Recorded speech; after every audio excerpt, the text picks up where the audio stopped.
보자. 아니 좀 붙이고 막 사과도 이 자식아. 저 되게 널리고 널리기 풀이구만.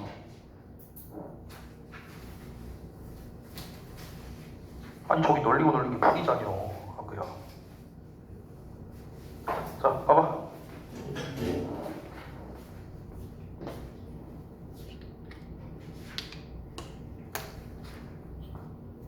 아하이 참. 자 봐봐.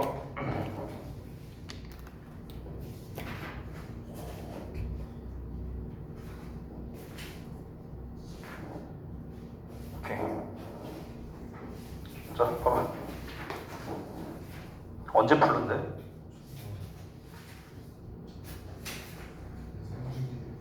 3주? 아이.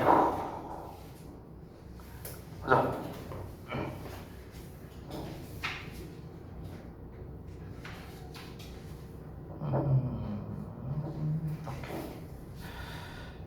잘 봤습니다.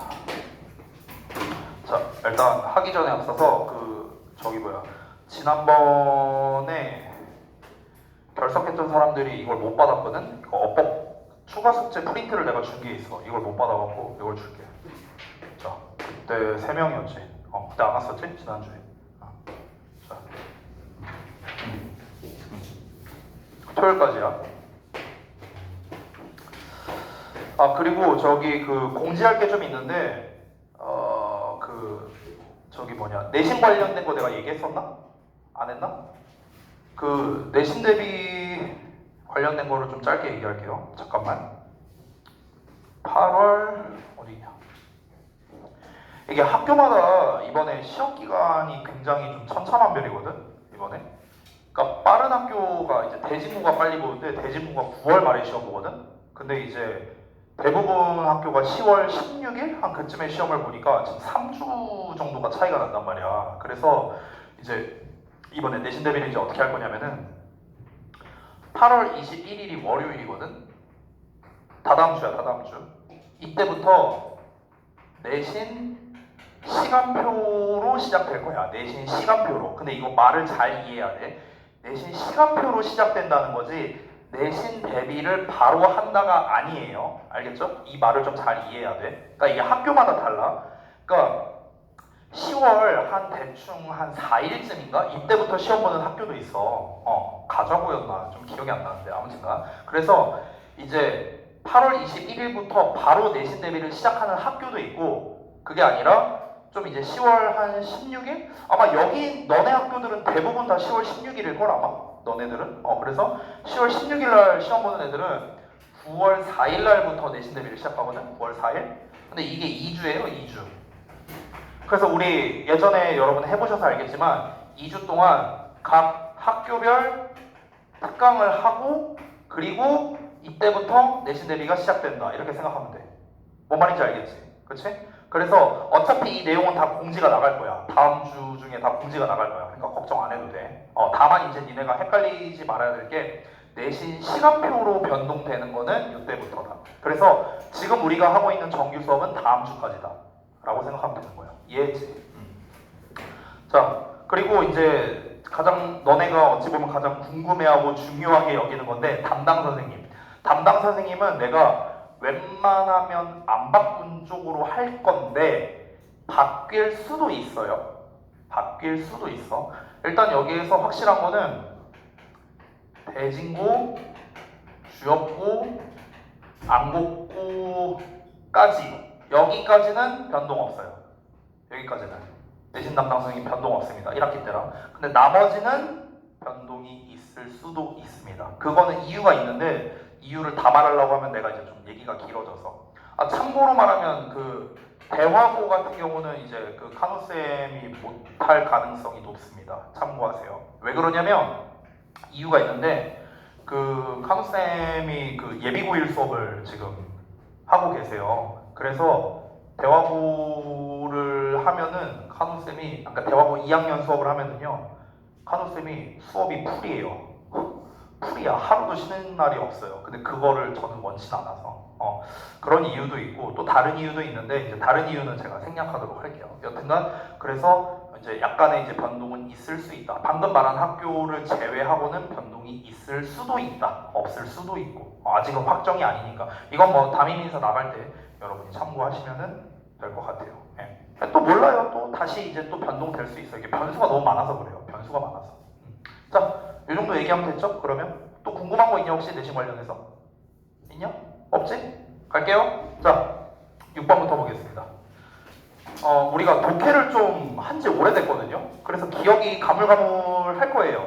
그래서 6번 내용이 뭐였는가 한번 짧게 보겠습니다. 첫 문장만 보면 기억날 거야. 갑작스러운 성공은 위험할 수 있다. 기억나? 우리 했던 거 기억나죠? 왜냐면 갑작스러운 성공 같은 경우는 행운 때문에 벌어지는 일일 수도 있다라는 거, 이거를 간과한다는 점. 그리고 갑작스러운 성공을 하게 되면은 우리가 우월감을 가지게 되고, 그래서 계속해서 그 똑같은 행운을 얻으려고 하지만 결국에는 그게 지속되지 않다 보니까 결국에 좌절감이 들 수밖에 없는, 그러니까 가장 대표적인 게 도박이었죠. 도박, 그렇죠? 이런 것 때문에 이제 갑작스러운 성공은 위험할 수 있다라는 게 그래 전반적인 내용이었습니다. 자, 내용 일치 부분을 볼 건데 사실 제가 단서를 다 체크를 해놨어요. 보시면요, 2번, 3번 그리고 5번 있고 그 다음에 4번이 여기 있죠. 그쵸? 2, 4, 3, 5번 있는데 1번만 없거든. 그래서 1번이 정답이었고요. 내용을 좀 보자면 1번 A successful man is aware. 자, be aware that 하면은 뭐뭐를 깨닫다, 알게 되다 이런 뜻이야. know야, know 한 단어로. 성공한 사람은 뭘 알게 되느냐? 대절이야를 알게 되는데 갑작스러운 성공이 어쩔 수 없는 몰락을 유발한다는 것을 알게 된답니다. 이 내용은 아예 안 나와 있어요. 안 나와 있어. 뭔가 그럴듯해 보이죠? 그렇죠? 성공한 사람은 야, 그 갑작스러운 성공이 되게 위험하다는 걸 알고 있어. 그럴듯해 보이잖아. 근데 안 나와 있어요. 아예. 그래서 1번이 정답입니다. 나머지를 볼게요. 2번. 노력 없이 빠른 이익을 얻는 것은 행운이다 라고 나왔는데 그 내용이 어디 있습니까? We do not take into account.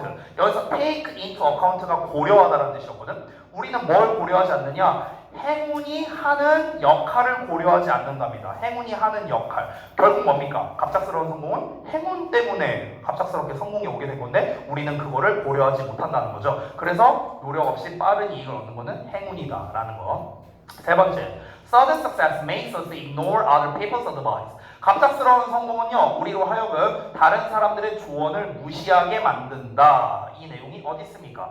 우리는 특히나 저항하게 된대요. 우리에게 경고를 해주는 사람들의 말을 저항하게 된다. 다른 사람 말 안 듣는다는 거잖아. 그렇죠? 그래서 3번 내용 나와 있고요. 4번 After sudden success, 갑작스러운 성공 이후에 우리는 want it to happen repeatedly. 그것이, 즉 그 성공이 반복적으로 발생하기를 원한다. 나와 있죠. 이것도 대놓고요. 어디 나와 있습니까?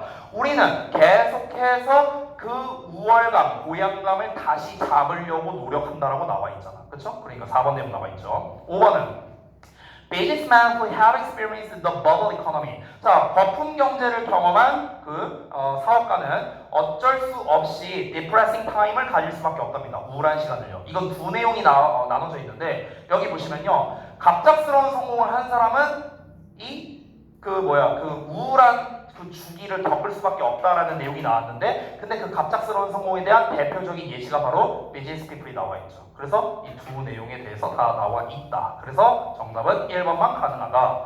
자, 2번 볼게요. 윗글에서 다음 질문에 대한 답을 찾아서 우리말로 써라. 질문을 보자면 Were three attitudes taken by sudden success or winnings? 자, 갑작스러운 성공에 의해서 만들어진 세 가지의 태도가 무엇이냐라는 거죠. 첫 번째, 진정한 성공은 노력을 통해서 나올 수 있다라는 그런 기본적 지혜를 무시한다. 두 번째, 갑작스러운 이익에서 행운이 하는 역할을 고려하지 않는다. 세 번째, 우월감이 생겨서 자신에게 경고하려는 사람에게 저항하게 된다. 사실 우리 여기 위에 나왔던 내용과도 똑같은 내용이었고요. 세 번째 보겠습니다. 요약문. 자, 여기에서 핵심은 뭡니까? 갑작스러운 성공은 뭐가 안 된다? 지속이 안 된다고 했어요. 그렇죠? 그렇기 때문에 결국에는 어떻게 된다? 몰락할 수밖에 없다는 겁니다. 지속이 안 되니까 당연히 몰락할 수밖에 없겠죠. 그게 핵심적인 내용이죠. 그래서 갑작스러운 성공은 cannot be, 뭐 할 수밖에 없다? sustained, 지속이 될 수가 없다는 거야. 그러니까 우리는 뭘 경험하게 된다? 어떤 이제 그 몰락감을 경험할 수밖에 없다는 거겠죠. 그걸 이제 inevitable fall. 그래서 필연적인 몰락 이렇게 된 겁니다. 이거를 겪을 수밖에 없어요. 그래서 결국에는 어떻게 된다? Suffering a severe mental pain이라고 나왔죠. 그래서 심각한 정신적인 어떤 그런 고통을 겪을 수밖에 없게 된다. 됐죠? 자, 그 다음 넘어가서 7번 지문 보겠습니다. 자, 7번 지문은 뭔 내용이었는가? 우리 또 한번 리뷰를 좀 해볼까요? 7번 지문 한번 보자. 자, 7번 지문 같은 경우는요, 이제 초반 내용부터 봤을 때 여기부터 한번 볼까요? 자, 우리가 지금 편향을 완전하게 제거할 수 없기 때문에 어떻게 해야 된다? 그 편향이 우리에게 가져다주는 어떤 그런 좀 위험한 그런 좀 이제 리스크가 있는 그런 영향력을 제한하려고 고려해야 된다라는 게 전반적인 내용이었죠. 첫 문장이 주제였고요. 자, 그래서 여기에서 그 첫 번째 문제를 보시면요, A, B 빈칸에 오브젝트를 가지고 쓰라고 했는데 지금 여기에서 단서를 제가 체크해놨거든요. 보시면 일단 앞에 더가 있거든. 그리고 and 뒤에도 rationality 명사가 나와 있기 때문에 더 플러스 명사, 여기는 명사 자리라는 걸 알 수 있고요. 그 다음에 B번 같은 경우는 and 뒤에 informed가 나왔어요. ED형이 나왔죠. PP예요. PP는 형용사죠. 그래서 여기는 형용사 자리구나 라는 것도 알 수 있습니다. 그렇기 때문에 object라는 녀석의 명사형과 형용사형을 쓰면 되는데 명사형이 objectivity가 됩니다. objectivity가 객관성이라는 뜻이고요. 그 다음에 객관적인 형용사는 objective 이렇게 쓰면 되고요. 자, 그 다음에 A의 우리말과 같은 뜻이 되도록 조건을 받게 써라. A의 말을 보자면 언제 우리의 인지적 편견들 중 하나가 활성화되는지, 언제 뭐뭐가 뭐뭐 하는지 보여요? 이게 바로 뭡니까? 의문사, 주어, 동사. 우리가 일명 중딩 때 배우는 간접 의문문이라는 녀석이야. 그래서 의문사, 주어 여기까지, 그 다음에 동사 요 순으로 쓴 거예요. 됐죠? 생략할게요. 자세히 한번. 그 다음에 세 번째, if it did가 의미하는 바. 이거는 심지어 내가 수업 시간에도 설명을 했었거든요. 그것이 그렇게 한다면. 여기서 if it did는 결국 뭐겠습니까? 앞에 나와 있는 녀석을 대신하는 거겠죠. 만약 그것이 그렇게 한다면 우리는 그쪽으로 옮겨가서 그래서 객관적이고 정보가 있는 결정, 근거가 있는 결정을 내릴 수 있게 된다라는 거였죠. 그래서 그 전략이 이제 우리가 희망한 방식대로 그 전략이 효과가 있다면 이런 내용이었고요. 자, 마지막에 이제 요약을 보자면요. 아까 말했던 be aware는 내가 know랑 똑같은 뜻이라고 했어요. 알고 있다. 자, 우리는 해로운 영향력을 알고 있답니다. 여기 잘 봐봐. harmful effects라고 명사 나왔는데 갑자기 뒤를 보니까 여기 동사 있죠. 그럼 여기는 무슨 자리? 주어 자리네요. 그럼 명사 뒤에 주어 동사 나온다. 맨날 뭐라고 했습니까? 수식하는 거다. 맨날 얘기했죠? 주어가 동사하는 명사. 맨날 얘기했습니다. 따라서 일단 여기는 주어 자리. 우리의 블라블라가 우리의 판단에 끼치는 해로운 영향을 우리는 알아야 된대요. 그럼 우리의 뭐가? 편향이겠죠. 한쪽으로 쏠려 있는 것. 그래서 biases가 됩니다. 복수형으로 쓴 이유는 복수형 동사가 나왔기 때문에 그런 거예요. 알겠죠? 자, 그리고 make a rational choice. 이성적인 결정을 내릴 수 있게 된답니다. 뭐 하기 위해? 그것들을 overcome, 극복하기 위해서. 여기서 말하는 그것들은 어떤 이제 해로운 효과를 얘기를 하는 거겠죠. 됐죠? 요 정도. 그 다음에 여기 구문독해 파트인데요. 여기도 한번 보겠습니다.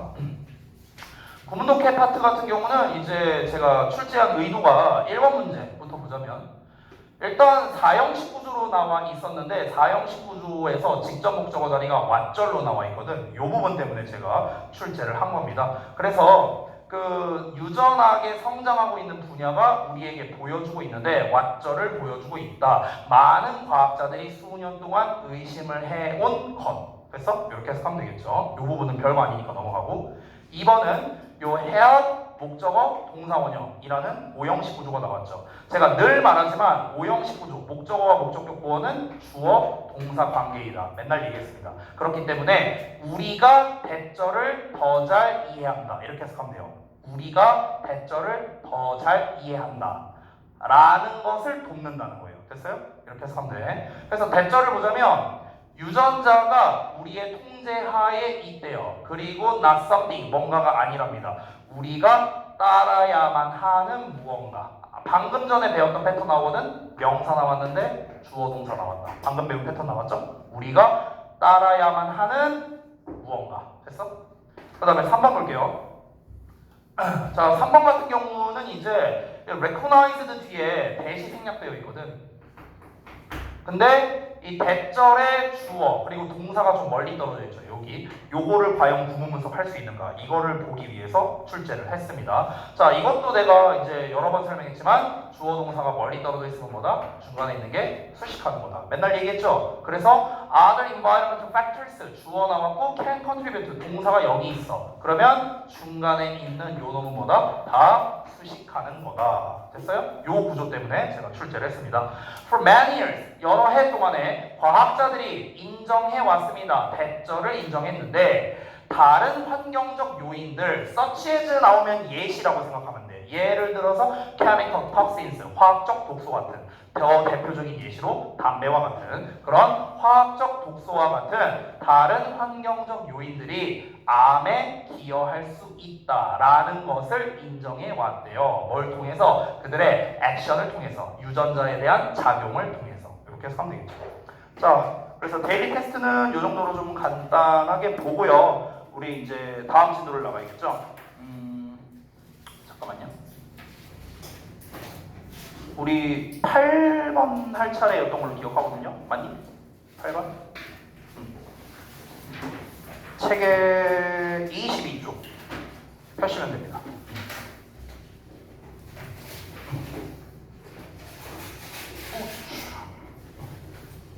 자, 8번부터 보도록 하겠습니다. 문장 삽입이거든요. 일단 그 문제 부분을 좀 먼저 보자면요. 잠시 여기 문제 부분을 보자면 이 8번 문제가 생각보다 쉽지가 않았어요. 왜냐면 정답이 1번이었거든요. 미리 말하자면 답이 1번이거든요. 이 삽입 문제가 원래 1번으로 답 나오는 경우가 진짜 거의 없어요. 거의 없는데 1번으로 나와서 조금 어려웠을 수 있겠다. 그럼 여기서 이제 우리가 단서를 좀 잡아야 돼요. continual desire 어로 나왔기 때문에 이게 처음 등장한다는 거야. 처음 등장한 거 이런 것들.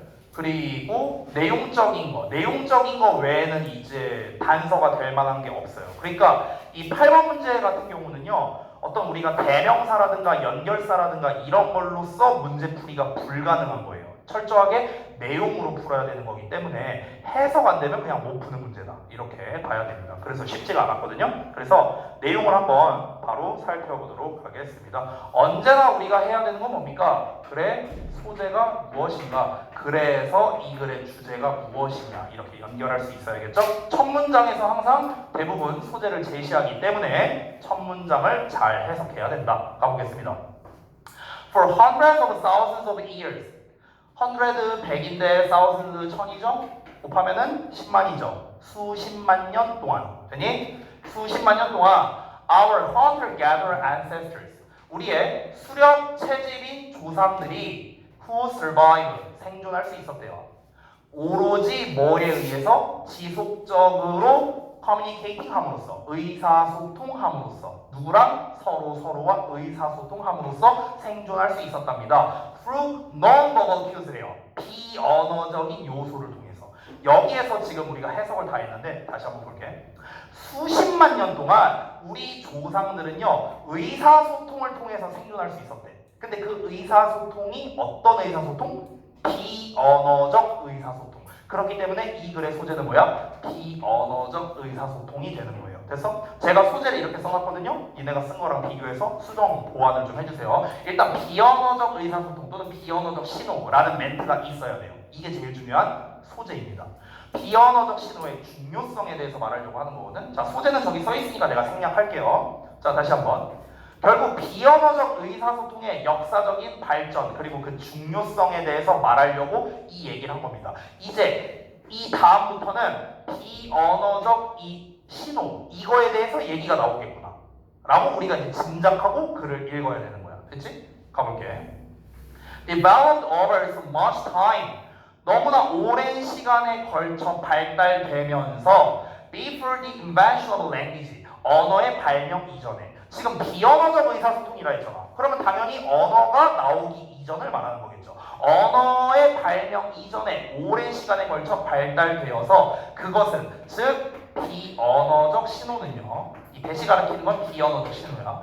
비언어적 신호는 is how 이하이다. 자, how 이하가 요 전체가 되는데 how 어쩌고 나오면요 뭐뭐 하는 방법 그냥 이렇게 해석하면 돼. 알겠지? 뭐뭐 하는 방법. The human face 인간의 얼굴이 became so expressive 아주 표현적이게 된 방식이랍니다. 그리고 gestures 몸짓이 so elaborate은 정교한이라는 뜻이거든. 그리고 정교하게 된 방식이다. 여기서 원래 사이에는 became이 들어가야 되거든. became. 근데 앞에 became이 이미 나와 있지. 그래서 생략한 거야. 됐냐? 자, 다시 한번 볼게. 오랜 시간에 걸쳐 발달돼서 그것은 즉 비언어적 의사소통은요. 인간의 얼굴이라는 게 아주 표현적이구나. 표현적이란 게 뭐냐면요. 인간의 얼굴로서 표현할 수 있는 게 굉장히 다양하구나. 그 얘기하는 거야. 그리고 이 몸짓, 우리가 손짓, 발짓하는 이런 몸짓이 굉장히 정교해진 방식이 바로 무엇이다? 비언어적 신호이다. 그래서 정리하자면 제가 아래다가 정리를 해놨습니다. 비언어적 의사소통은요. 조상들이 생존하기 위한 수단이라고 했잖아요. 그렇죠? 생존하기 위해서 사용했던 소통의 수단이고요. 지속적으로 발달돼서 정교해졌다는 겁니다. 됐어? 그러니까 우리 지금으로 따지면 수화라고 하죠. 수화. 이렇게 손으로 소통하는 거 있잖아요. 그렇죠? 그럼 수화라는 게 수백만 년 전에 있었겠냐고. 당연히 그때는 없었겠죠. 그렇죠? 그때는 그냥 간단한 손짓, 몸짓 정도는 있었겠죠. 그리고 그때는 언어도 없었어. 그냥 우가 그냥 이랬다고 옛날에는. 됐어? 근데 이제 이 언어도 발달을 했을 텐데 언어가 나오기 전에 그때는 어떻게 소통을 했겠냐고. 인간은 맹수들에 비해서 약하잖아, 몸이. 그렇잖아. 근데 인간이 문명을 이룩하고 생존을 하려면 어떻게 해야 됩니까? 단결해야겠죠. 그렇죠? 뭉쳐야 됩니다. 팀플레이 해갖고 레이드 뛰어야 돼요. 창 들고 가고 저기 멧돼지 파티 모이실 분 해야 될 거 아니야. 근데 말이 안 통하잖아. 어떻게 해야 돼? 그러면은 비언어적인 의사소통을 해야겠죠. 멧돼지 우가 창 우가 이렇게 해야 될 거 아니야. 그렇잖아. 그러니까 옛날에는 요 정도로만 표현이 가능했다는 거야. 근데 이게 어떻게 돼야 돼? 이제 발달을 해야겠죠. 점점점 발달하면서 오늘날에 이르기까지 막 수화라든가 되게 정교한 이런 몸짓 언어로 발달하게 된다. 계속해서 비언어적 신호에 대해서 얘기를 하고 있는 겁니다. 초반에는 무슨 얘기를 했죠? 비언어적 신호가 어떻게 조상들이 생존하게 도움이 됐는가를 간단하게 얘기했고요. 그 다음에 두 번째 문장에서는 비언어적 신호라는 게 계속 시간이 지나면서 발달했다, 정교해졌다 이런 얘기를 했습니다. 자, 이어서 볼게요. 여기가 이제 실제로 삽입이 들어가는 문장인데요. 일단 해석하고 왜 여기가 정답인지 설명드릴게요. 보겠습니다. We have a continued desire. 우리는 끊임없이 욕망을 가지고 있어요. 어떤 욕망이냐? 투부정사 이하라는 욕망이야. To communicate our feelings. 우리의 감정을 전달하고자 하는 욕망을 가지고 있다는 거야. And yet 하면은 그냥 그러나. At the same time, 동시에 the need, 욕구가, 어떤 욕구가? To conceal them. 그것들을 숨기고자 하는 욕구예요. conceal이 숨기다라는 뜻이거든. 남학생들이라 잘 모를 텐데 여자들 그 화장품에 컨실러라고 있어요. 컨실러. 이게 숨기는 거, 가리다 이런 뜻이거든. 그래서 그것들을 숨기고자 하는 욕구. 여기서 말하는 그것들은 뭐겠냐? Our feelings예요. Our feelings. 우리의 감정을 숨기고자 하는 욕구. 이런 거를 잠깐만요. 주어가 아니었네. 미안하다. 목적어네, 목적어. 여기도 목적어. 자, 그래서 그런 욕구를 가지고 있기도 하답니다. For proper social functioning. 적절한 그런 사회적 기능을 위해서요. 자, 이게 무슨 말이냐? 좀 한번 설명을 해보겠습니다. 앞에서 말한 거는요. 초반에 도입부에서는 비언어적 신호에 대한 설명을 했어요. 설명. 비언어적 신호가 뭐다? 이제 조상들의 생존에 있어서 중요했다. 이런 얘기 했죠. 그렇죠? 아까 첫 문장에서 얘기를 했고요. 그래서 이게 발달하고 플러스 정교해졌다. 이런 얘기 했습니다. 그럼 우리가 방금 전까지 읽었던 두 번째 문장까지는 무슨 얘기한 거야? 그냥 비언어적 신호가 이랬었다라는 일반적인 현상에 대해서 얘기한 것 뿐입니다. 이제부터 본격적으로 얘기를 하는 거야. 본격적으로. 무슨 얘기를 하냐면요. 이제는 문제점을 얘기하는 거거든. 여기 문제 제기라고 써있는 거 보이지? 문제 제기. 지금 여기는 앞부분은 현상이야, 현상. 도입부예요, 도입부. 지금 말하고자 하는 건요, 문제점을 제시하는 겁니다. 그 문제점이 바로 뭐라고요? 비언어적 의사소통이 복잡하다라는 걸 지금 말하고 싶은 거야. 뭐가 복잡하냐면, 다시 봐봐. 우리는 1번 욕망도 가지고 있고 2번 욕망도 가지고 있대. 1번 욕망은 뭐야? 내 감정을 표현하고 싶다라는 욕망. 근데 그와 반대로 내 감정을 숨기고 싶다. 서로 상반되는 거잖아. 이 두 가지의 욕망을 우리는 둘 다 가지고 있대요. 됐어요? 그러니까 결국에는 비언어적 의사소통이라는 게 생각보다 복잡하구나 라는 거를 말하고 싶은 거야. 비언어적 의사소통이 단순히 감정을 표현하는 수단이다 라고도 할 수 있는데 그것뿐만 아니라 복잡한 사회적 상호작용을 관리하는 수단이기도 하다는 거야. 그 내용이 여기 나와 있죠. 됐어요? 그러니까 결국에는 비언어적 의사소통의 복잡성에 대해서 지금 얘기를 하는 거야. 됐어? 다시 한번 말하지만 감정을 표현하고 싶으면서도 동시에 숨기고도 싶어하는 이 두 가지가 다 욕망이 있으니까 사람들은. 그렇죠? 아니 우리도 그렇잖아. 내 감정을 솔직하게 상대방에게 말하고 싶을 때도 있지만 숨기고 싶을 때도 있잖아요. 그렇죠? 똑같은 얘기하는 거야 지금. 됐어? 자 이어서 볼게. 그러면 with this controversy is battling inside us. 자 여기 일단 괄호 칠게요. 이어서 we can't completely control what we communicate. 이렇게 나왔네. 주어, 동사, 목적어입니다. 순차적으로 여기 먼저 해석해볼게. 우리는 완전히 통제할 수 없대요. 뭐를요? 우리가 전달하는 것을요. 여러분 계속해서 말하는데 지금 여기에서 전달한다, 뭐한다 이런 얘기 계속 나오죠. 전달한다, 소통한다 이런 말 나오죠. 이 글의 소재는 뭐였습니까? 비언어적 신호 또는 비언어적 의사소통이었어. 여기서 말하는 전달한다라는 말은요 전부 다 비언어적 신호를 말하는 거야. 비언어적 몸짓이나 바디랭귀지 말하는 거야. 아니면 얼굴의 표정. 됐어? 이런 거 말하는 거야. 근데 다시 한번 뭐래요? 우리는요 우리가 전달하고자 하는 바를 완전히 통제할 수가 없답니다. 앞 내용 해석해볼게. With this counterforces는요 상충되는 힘이라는 뜻이거든요. force는 힘이잖아. 카운터는 말 그대로 카운터 치는 거죠. 서로 상충된다는 뜻이에요. 이 상충되는 힘들이 우리의 내면에서 배틀은 전투하는 거죠. 다투면서. 이 부분은요 우리가 with 분사 구문이라고 하는데 여기는 잠깐 설명 좀 할게요. with 나오고 명사 나오고 ing 나오는 거야. 또는 pp가 나올 수도 있거든. 그럼 해석이 어떻게 되냐면 이 with는 뭐뭐 하면서 또는 뭐뭐 한 채로 이렇게 해석이 돼.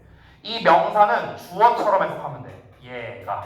됐어? ing는 능동이니까 뭔가를 하는 거고 pp는 수동이니까 뭔가가 되는 거야. 됐어? 이렇게 해석하면 되거든? 그럼 합쳐서 해석하면 얘가 뭐뭐 하면서 얘가 뭐뭐 되면서 이런 식으로 해석하면 돼. 됐냐? 또는 얘가 뭐뭐 한 채로 얘가 뭐뭐 된 채로. 됐냐? 이렇게 해석하면 되거든? 그럼 다시 봐봐. 이 부분. 다시 봐봐. 어떻게? with 나왔고 명사 나왔고 ing 나왔지. 됐어? 그럼 어떻게 해석하면 돼? 얘가 뭐뭐 하면서 얘가 뭐뭐 한 채로. 됐냐? 여기 해석 보여요? 상충하는 힘들이 주어처럼 해석했죠? 뭐뭐 하면서 보여요? 보이시죠? 이 상충하는 힘들이 여기서 상충하는 힘은 뭘 말하는 거예요? 이거. 됐어? 표현하고 싶어. 또는 숨기고 싶어. 상충되는 거죠. 이 상충되는 힘이 우리 내면에서 다투다 보니까 그러니까 우리가 이 전달한 거를 완전히 통제할 수가 없다는 거야. 자 쉽게 말할게. 예시를 들어보자. 예를 들어서 요즘에도 니네 혹시 그 급식실에서 밥 먹냐? 아니면 교실에서 밥 먹냐? 아 급식실에서 밥 먹냐? 4교시 끝나고 먹어? 3교시 끝나고 먹냐? 요새도 이러냐 혹시? 요새도 점심시간 바로 직전 수업이 있으면은 요새도 이러냐? 이런 거 있냐 요새도? 특히 뒷자리 앉은 애들 있냐? 이거 국룰이구나. 나 때도 있었어. 잘 봐봐.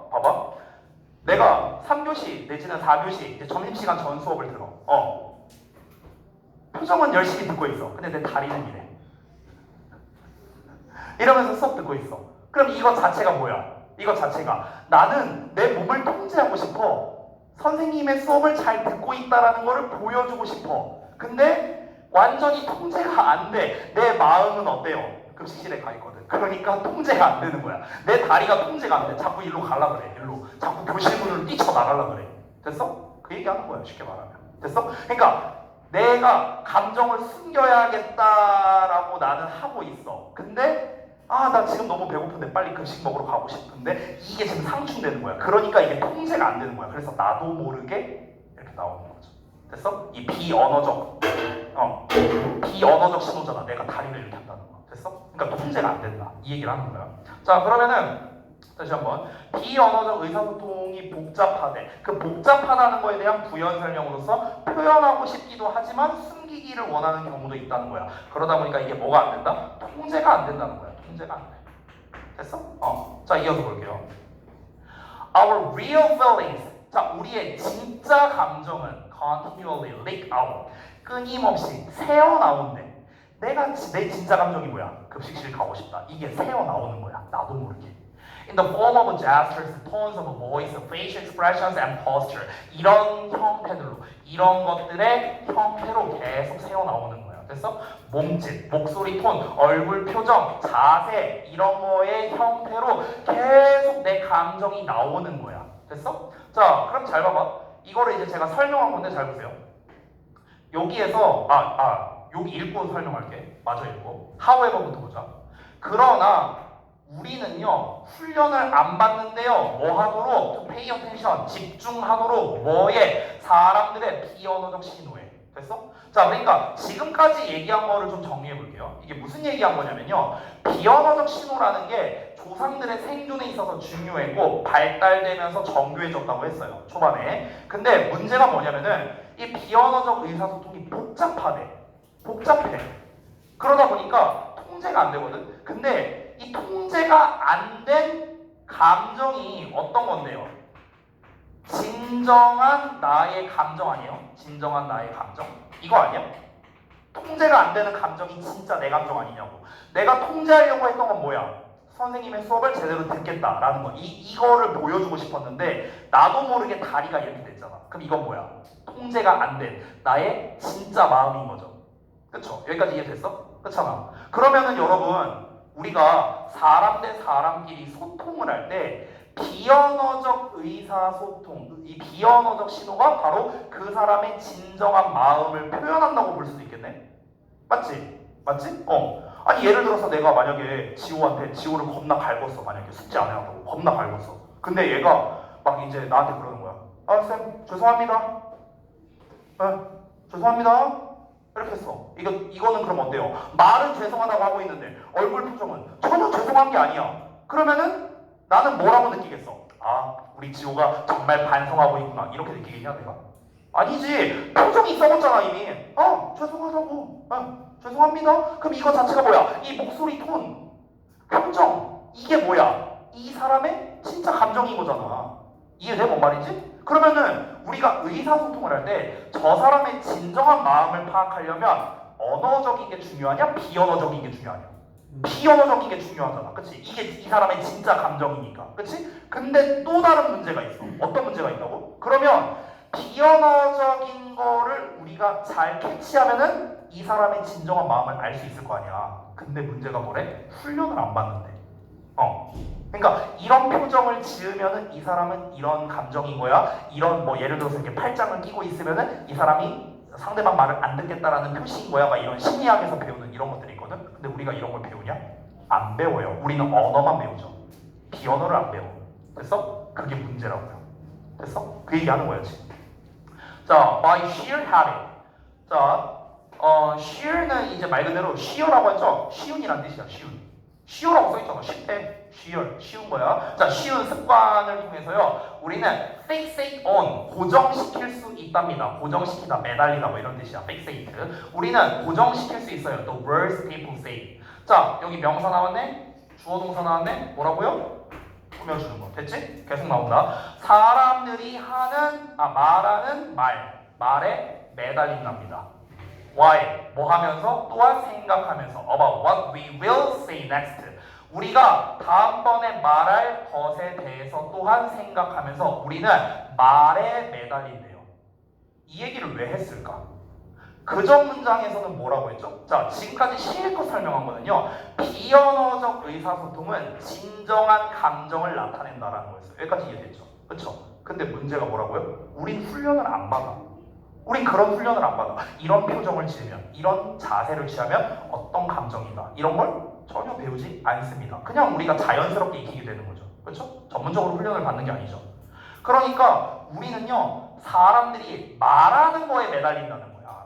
어떤 말을 하느냐에만 신경을 쓴다는 거예요. 이 매달린다는 거는요, 거기에만 집중을 한다고요. 즉, 비언어적인 부분에는 집중을 안 한다고. 왜? 훈련을 안 받으니까. 이해돼? 이해돼? 그럼 이게 의미하는 바가 뭐겠냐고요? What this means, 이게 의미하는 것은요, is 대절이 아래 we are using, 우리가 사용하고 있다는 거야. 오로지 a small percentage of the potential social skills we all possess. 자, 여기가 주어 동사 나왔고 명사 나왔으니까 또 꾸며주는 거야. 봐봐. 오로지 작은 부분만을 차지하고 있는 잠재적인 사회적 기술들만을 사용하고 있다는 거예요. 이게 무슨 말일까? 자, 정리를 해볼게. 우리가 소통의 종류에는 언어적인 게 있고 비언어적인 게 있어. 근데 얘가 진정한 감정을 표출하는 녀석이라고 아까 말했다시피. 근데 문제는 뭐야? 우리는 이것만 배워. 이것만 배우는 거야. 얘는 안 배워. 그러면은 소통에 있어서 굉장히 제한을 걸고 있는 거잖아. 우리가 스스로한테. 그렇죠? 아니 우리가 이거를 두 개를 다 익힌다면은 원활하게 소통을 할 수 있을 거냐. 저 사람의 진정한 마음도 알 수 있을 거고. 근데 우리가 이걸 안 배우고 이것만 배우니까 우리는 이 인류 역사에 걸쳐서 수없이 발달해온 조상들의 생존에도 심지어 중요했었던 아주 소통에서 중요한 요소인 비언어적인 요소를 사용하지 않는다는 거죠. 우리 모두가 가지고 있는 그런 잠재성이 있는 사회적 기술인데 이 사회적 기술에 뭐야? 오로지 일부분만을 사용하고 있다는 거죠. 제대로 활용을 못하고 있다는 거죠. 그래서 그 내용을 제가 여기다 써놓은 거예요. 정리한 걸 읽어볼까요?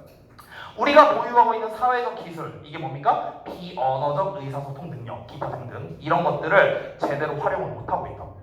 우리가. 왜? 훈련을 안 받으니까.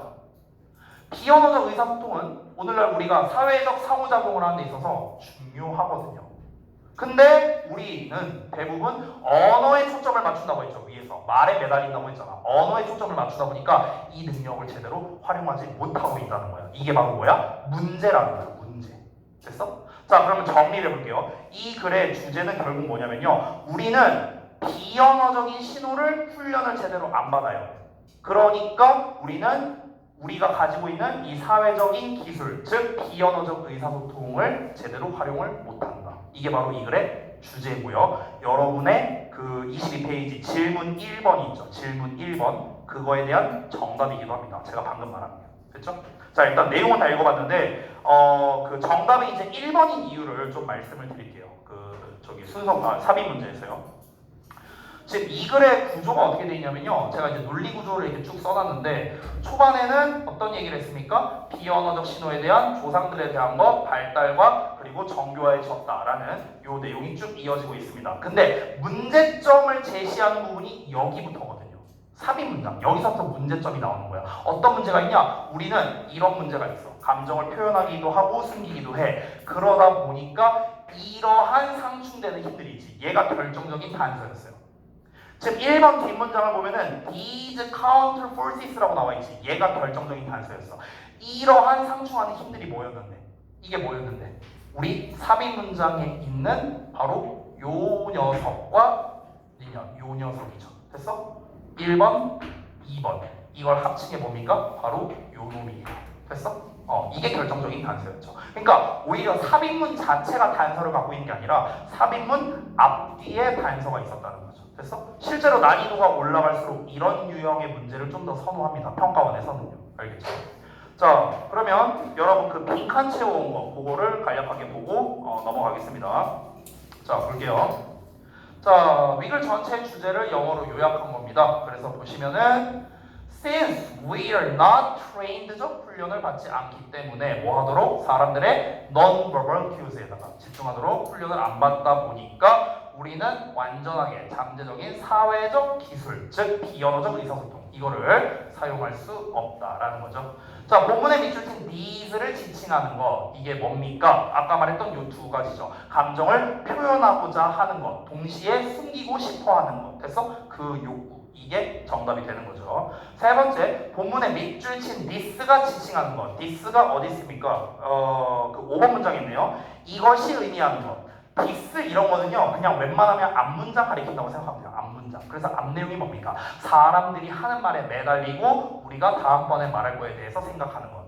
이거를 더 쉽게 말하면요, 이거를 짧게 말하면요, 언어적 요소에만 집중하는 것. 이렇게 써도 돼요. 됐어? 똑같은 말이죠. 자,